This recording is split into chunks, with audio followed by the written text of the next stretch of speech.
My fiancé declared, "Cancel the wedding. I found someone superior." I replied, "It's already canceled." What I didn't mention was that I'd been plotting my departure for months when she uncovered where her hidden savings account funds had truly vanished. I, 29 male, am in my bare apartment at the moment, boxes stacked, lease expiring tomorrow. Feels bizarre writing this, but I have to share with somebody. 6 hours back, my fiancée, Natalie, 27, pulled me aside for the discussion. Wedding was slated for 8 weeks from now. She wore the gown I gifted her for her birthday, hair-styled as if heading out for something fancy. Should have been my initial hint.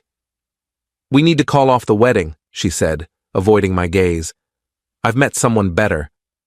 The statement landed precisely as I'd anticipated. See, I'd been gearing up for this instant for 3 months. 3 months of awareness, but silence. 3 months of strategizing while she assumed she was outsmarting me. "It's already done," I said. Her head jerked up. "What?" "I canceled it all last week. Venue, catering, photographer, recovered most deposits too." The expression on her face total bewilderment. In her head, this was her grand theatrical reveal. She'd deliver the shock I'd plead. She'd exit feeling triumphant. Instead, I stayed composed. Prepared. How did you? "No, Natalie. You've been out till 3 a.m. for months. You switched your phone password. You conceal your screen when texting. I'm not an idiot." She attempted to regroup. "Well, fine. Makes this simpler. I'll collect my belongings in... Your belongings are in the garage. 3 boxes. Labeled another shocked glance. You packed my things? Tuesday. While you were at your book club. Air quotes. Petty? Perhaps. Gratifying? Absolutely. Here's what Natalie was unaware of. I learned about Garrett, 31, her colleague 3 months prior, not via prying. She simply left her iPad open to her messages on the kitchen counter. Saw sufficient to grasp the situation. Rather than confronting her, I got tactical. Initial move? Consulted a lawyer. We weren't wed yet, but cohabiting for 2 years. Wanted clarity on my rights, her rights, what I could or couldn't do. Discovered some fascinating details about our setup. See, we'd been stashing cash for the wedding and a home. Had a setup where each contributed to individual savings accounts. She demanded separate, not combined. Warning sign, I overlooked. She managed hers. I managed mine. We planned to merge them post-wedding. What Natalie didn't grasp was her covert savings account. The one she figured I didn't know about. Wasn't as covert as she believed. Months earlier, she'd requested my help setting up online banking. I observed her create the login, noted her typical password habit. Never utilized that info. Until 3 months ago. When I reviewed it, yes, I know, ethically questionable, I discovered she'd been shifting funds from our wedding savings to this covert one. Roughly $200 monthly. Balance hovered around $4,800. But here's the twist. The account remained tied to her outdated checking from college. An account her parents had co-signed. An account that, thanks to sloppy banking, still listed her dad Theodore as a joint holder. Theodore, who loathes cheaters after his first wife ditched him for another. Theodore, whom I'd bonded with over the years.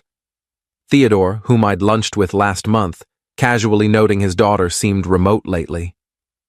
I'm withdrawing my share from the wedding account, Natalie said, attempting to seize control. All of it. Sure, your portions are yours. I pulled out my phone, displayed the banking app. Already shifted your $3,600 to your checking this morning. That's it. What about the rest? What rest? That's precisely what you contributed. I have the records. She paled. Began mental calculations. See, she'd claimed she was adding $500 monthly, but only deposited $300. The other $200 went to her covert fund. In her view, she had at least $10,000 across both. Reality? About $8,400 total. This isn't correct. I saved more. No, you claimed you were saving more. Huge gap. She rose, furious now. Fine. Whatever. Garrett earns 3 times your salary anyway. Garrett, finally named. The marketing exec who'd been promising her the stars, whining and dining her on his expense tab, gifting jewelry she had to conceal, making her feel she was upgrading. Good for Garrett, I said. Hope he's fine with your spending patterns. What's that mean? I shrugged. Nothing. Just that you dropped $400 on a handbag last week while claiming we needed to trim wedding costs. Fascinating priorities. She snatched her phone, began texting frantically. Likely Garrett, summoning him to fetch her. Oh, I added casually. About your savings? The hidden one? Might want to check that. She froze. How do you... Natalie, you used your birthday for the password after switching from your dog's name, which you also used for your laptop. You're not precisely a genius. She launched her banking app. I watched her expression shift as she viewed the balance. What did you do? Me? Nothing. Your dad, though? He noticed odd activity on an account he co-owns, as his right. Relocated the funds to safeguard them. You should phone him. The following 20 minutes were stunning disarray. She dialed her father, yelling about theft, insisting on her money back. I could hear Theodore's steady voice through the speaker. Natasha shared some intriguing details about Garrett. About how you've been acting. That cash was for your wedding, not your fling. It's in a fixed deposit now. You can access it when you truly wed to someone who isn't already wed. Oh yeah. That was the other revelation. Garrett? Wed with 2 children. Natalie didn't know until Theodore just informed her. Theodore's golf pal works at Garrett's firm. Tiny world. She ended the call, glared at me with raw loathing. You spiteful bastard. Spiteful? Natalie, you were scheming to humiliate me. You sent out wedding invites while selecting outfits for dates with another guy. I'm merely shielding myself. I'll sue you. And my father... You can't. Your father can totally manage an account he co-owns. I never touched your funds. And that $3,600, that's every cent you added to our wedding fund. What exactly are you suing over? She phoned Garrett, accidentally on speaker. His irritated voice echoed. Nat, I told you not to call my work line. Look, about tonight, something arose. Family matter. Can we reschedule? Reschedule? I just ditched Ryan. I need you to come pick me up. Long silence. Ditched him? What do you mean? I informed him about us. As we planned. We didn't plan anything. Christ, Natalie, I have to go. Click. The expression on her face. Reality slamming like a locomotive. No fiancé, no contingency plan, no covert savings, no housing, lease solely in my name. She made more calls. Pals suddenly occupied. Her sister, who couldn't handle your chaos right now, finally summoned an Uber to her mom's. As she waited, hauling her boxes to the door, she glanced back once more. I hope you're pleased. You've wrecked everything. No, Natalie. You wrecked everything. I just refuse to let you wreck me too. The Uber arrived. She departed without another word. I'm relocating tomorrow. Already secured a role in another city. New beginning. The apartment's vacant save for my items. All boxed and set. 3 months of feigning normalcy while observing her deceive me face to face. 3 months of meticulous preparation. 3 months of allowing her to believe she held the reins, worth every instant. Update 1. Damn, the arrogance is beyond measure. So I'm in my new city, crashing at an extended stay hotel while scouting apartments. Blocked Natalie everywhere before departing, but she knows my email. Woke to 19 messages. 19 began with fury. You're a psychopath who schemes like this. Shifted to negotiation. Can we discuss?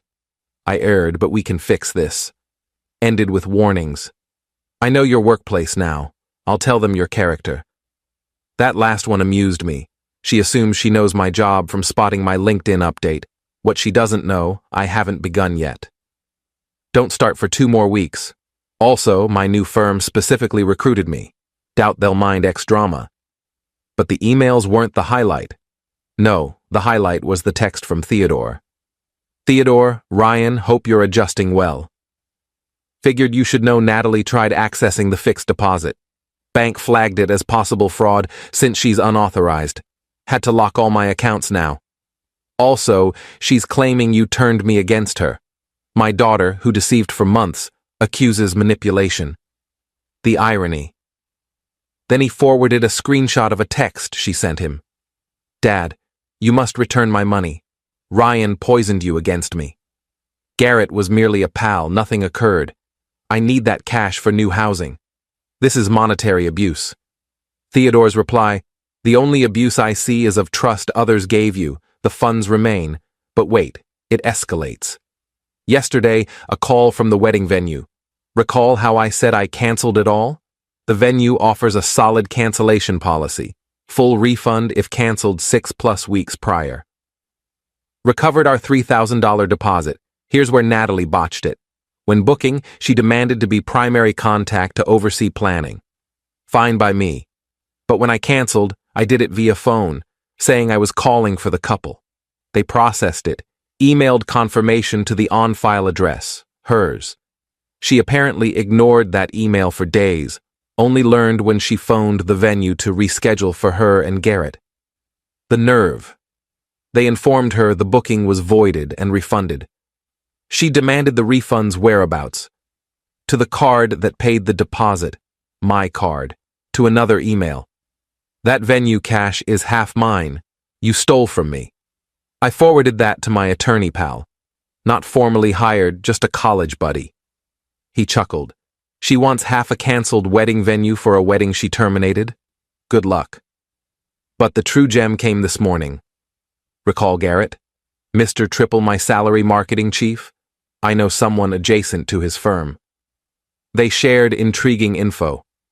Garrett's on administrative leave. Evidently, using your company card for dates with your side chick is frowned upon. Especially when your wife's divorce attorney subpoenas the records. Yeah, his spouse learned. Unsure if Natalie's calls to his work line or what, but she learned. And she's not messing around.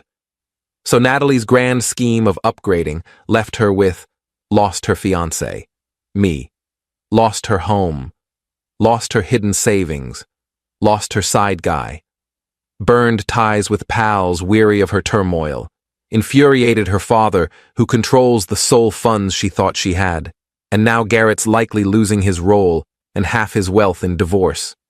Meanwhile, I'm here with my complete wedding fund, minus her portions I refunded. Venue refund, new beginning in a new city, role paying 40% more than my previous. Serenity. The arrogance, though. She truly believed she could swing from me to Garrett while retaining me as safety net. Truly believed her covert savings made her shrewd. Truly believed no repercussions. My top email from her? You don't grasp what you've caused. I was set to have it all. Yeah, Natalie, you were. And you discarded it for a wed man who merely used you. More notes as the madness persists. Because something says she's not finished. Update 2. The meltdown has, wait, no. This isn't that. This is raw, unfiltered arrogance clashing with reality and losing miserably. So recall how Natalie figured she was getting it all? Well, she's been active. Desperately, frantically active. First, she pursued the monetary route. Hired a lawyer. A real lawyer. Except what do you hire a lawyer for when unmarried, childless, and asset-free?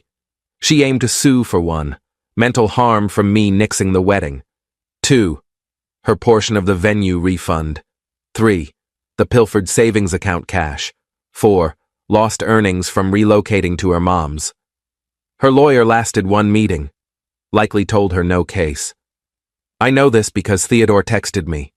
She requested I fund a lawyer to sue you and me. I suggested she use her cash. She ended the call. Next, she roped in our shared pals, began phoning wedding invitees, weaving this pity tale about how I'd financially mistreated her and cornered her into infidelity. Yeah, she actually claimed I drove her to cheat by being emotionally distant. Issue? Our pals aren't fools. Her top pal, Jess, phoned me. Did Natalie truly claim you compelled her to date Garrett? Because she told me 3 months back she was smitten with him and plotting to ditch you post-wedding to snag gifts first. Post. The wedding. For gifts. I sent Jess a thank you note for sparing me that horror. But here's where it truly shines. Natalie figured if she couldn't extract cash from me or her dad, she'd get it from Garrett. Began hounding him, phoning his office. The line he warned her against. Appearing at his workplace, insisting he own ruining her existence. Security escorted her out. Twice. Garrett, scrambling to salvage his marriage and career, did the sole option available. He scapegoated Natalie. Informed his wife Natalie chased him relentlessly, that she ignored rejection, that he aimed to stay professional, but she misinterpreted cues. Total nonsense, but his wife wanted to buy it. So now Natalie's receiving legal notices from all sides. Garrett's divorce attorney, cease and desist for reaching their client. His firm's HR official no trespass alert. She emailed me about this too. See what you've triggered. Garrett's wife is threatening me with a no contact order. This is your doing. My doing. Her affair partner's wife wanting her gone is my doing. But the summit of arrogance hit yesterday. A call from my former apartment building. The kind manager, Rosa, who always recalled my name. Mr. Ryan, apologies for disturbing you, but we have an issue. Ms. Natalie's here demanding entry to your old unit. Claims she has items there. Rosa, I vacated 4 days ago. Handed over keys. Did the inspection with you. The unit's empty. I know, sir. I explained that. She insists you concealed her grandmother's ring somewhere inside. Her grandmother's ring. The woman never met her grandmother's. Both passed before her birth. She was attempting to claim I held some heirloom to gain access to... What? An empty unit? Rosa, there's no ring. She's fabricating. Please don't allow her in. Oh, I won't. But sir, she's causing a commotion. Should I summon police? I could hear Natalie yelling in the background about theft, heirlooms, legal entitlements. If she doesn't depart, yes. 10 minutes later, Rosa texted. Police arrived. She left. Very upset. Apologies for the hassle. Later learned from Jess what the ring tale was about. Natalie believed I might have left something valuable behind by error, perhaps stashed cash or overlooked forwarding address for financial papers. She fabricated the grandmother's ring to try accessing the apartment she observed me clear entirely, the apartment where she boxed her own items, that apartment. She's now claiming I pilfered her invaluable family heirloom and police are probing. The police who just ejected her from private premises for trespassing. Theodore texted me again last evening. She requested I state her grandmother's ring is worth $50,000 to file an insurance claim. I reminded her both grandmothers were interred with their rings. She labeled me a family betrayer. The delusion persists. Meanwhile, I began my new role this week. Adore it. Strong team, higher pay, genuine advancement. Located a pleasant apartment downtown. Life's excellent. Natalie's with her mom, jobless, resigned anticipating Garrett's support, banned from Garrett's workplace, branded a homewrecker in her social sphere, and fabricating phantom heirlooms to wring cash from anywhere possible. The arrogance is staggering. She truly can't grasp that her decisions yielded repercussions. In her view, she was meant to depart me for Garrett, retain the funds, claim the presents, live the dream. Instead, she got precisely what she merited. Zilch. Still receiving daily emails. Still ignoring them. My attorney pal advises keeping them for records if she intensifies. Something suggests we're not through yet. Final update. Time for the closing update. And wow, did Natalie deliver a spectacular finale. 3 weeks ago, the emails ceased, just halted. After weeks of daily tirades, allegations, and warnings, abruptly, nothing. I should have realized she was scheming something. My pal Keith, still in my old city, phoned me last week. Dude, did you know Natalie's been claiming you perished? I'm sorry. What? Yeah, man. She's sharing everywhere on social media about losing her soulmate in a tragic mishap, soliciting sympathy donations and all. Donations? This woman was mock-grieving me for cash. Keith sent screenshots, sepia photos of us from happier times, ironically. Lengthy posts about sorrow and recovery. A GoFundMe for burial costs and mourning time. She'd collected $3,200. But here's where Natalie erred critically. She overlooked that social media is communal. Donors began querying. What occurred? Where's the obituary? When's the service? Her replies kept varying. Car crash. No. Occupational accident. Actually, abrupt ailment. The service was intimate. No, postponed. Actually, cremation sans ceremony. My ex-colleague Pablo, bless him, opted to challenge her publicly. That's odd, because Ryan just endorsed me on LinkedIn yesterday. The remarks detonated, folks realizing I was very much alive, insisting on refunds, threatening fraud reports. Natalie attempted harm mitigation. It's metaphorical. He's dead to me. You all misconstrued. No one accepted it. But wait, there's more. Theodore phoned me, chuckling so hard he could scarcely speak. Ryan, you'll never credit this. She requested I verify you died so she could claim your life insurance. What life insurance? Precisely. She figured since engaged, she'd auto-be your beneficiary. I had to clarify that's not how it functions. The GoFundMe shut down. She refunded everyone. Several reported her to authorities for fraud, unsure if charges followed, but the public shaming was total. Then the ultimate frantic gambit. Recall how I noted I'd been quite tactical about this? Well, one action was documenting all. Every deceit, every text confessing the affair, every mad email. I never shared it publicly. Just retained it for self-protection. Natalie somehow persuaded herself I must be plotting to reveal her and resolved to preempt me. She built a website, mytruthaboutryan.com, not sharing, it's vanished anyway. On this site, she shared what she termed proof of my mistreatment. Screenshots of me saying okay when she claimed late nights, evidence I was domineering.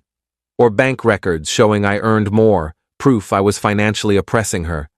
Photos of her boxes in the garage, proof I evicted her. She dispatched the link to all, my pals, family, ex-co-workers, even tried locating my new firm. One minor flaw. She included screenshots of her own texts to Garrett, where she dubbed me pathetic and said she was merely using him till Superior arrived, where she confessed fabricating wedding fund inputs, where she mocked me not knowing. She literally self-exposed. My top reply came from Aunt Martha. Sweetheart, this site paints you as the antagonist, not him. The site endured 72 hours before she erased it.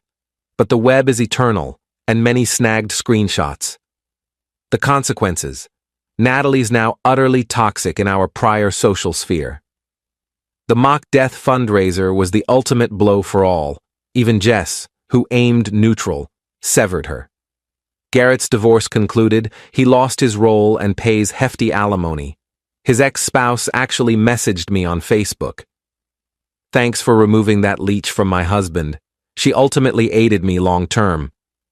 Theodore disowned her, not formally but effectively, stated she's solo till she grasps truth. That fixed deposit?